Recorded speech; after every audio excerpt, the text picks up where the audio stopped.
একটা মাছ ভাজি হলেই আমি এক প্লেট ভাত খেয়ে উঠতে পারি। আসসালামু আলাইকুম, কেমন আছেন সবাই? আশা করছি আল্লাহর রহমতে সবাই ভালো আছেন, সুস্থ আছেন। আমিও আলহামদুলিল্লাহ বেশ ভালো আছি। চলে আসছি আবার একটা নতুন খাবারের ভিডিও নিয়ে। তো এখানে আমি তেলাপিয়া মাছ একদম মুচমুচে করে ভেজে নিয়েছিলাম। আপনারা যারা সবাই রেগুলার আমার ভিডিও দেখেন তারা অবশ্যই জেনে গেছেন যে আমি যখনই মাছ ভাজি খাই তখনই কিন্তু যে কোনো পেঁয়াজ মরিচ ভর্তা খাই।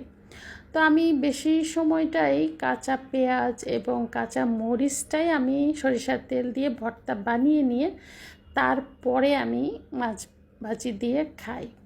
কিন্তু আজকে আর সেটা করিনি, যেহেতু আলু ভর্তা করেছিলাম তো শুকনো মরিচ পেঁয়াজ ভর্তা ছিল, তো সেজন্য ভাবলাম যে থাক ওই ভর্তাটা দিয়েই খাবো, সব দিনই তো আর একরকম খাওয়া যায় না।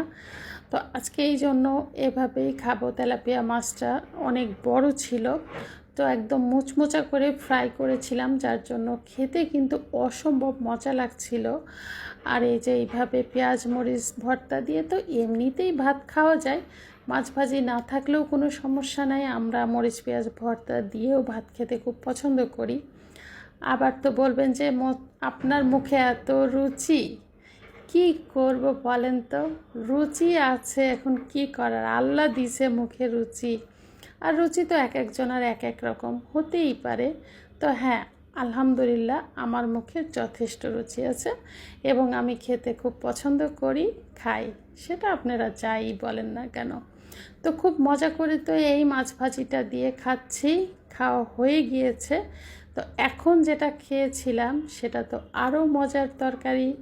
তো এখানে আমি লাউ দিয়ে আর ইলিশ মাছের মাথা লেজ এইসব দিয়ে কুমড়া বড়ি দিয়ে টমেটো ধনিয়া পাতা দিয়ে রান্না করেছিলাম। তো আমাদের কুষ্টিয়া অঞ্চলে এই কুমড়া বড়িটা তো লাউয়ের সাথে খুবই যায়, খুবই মজা লাগে।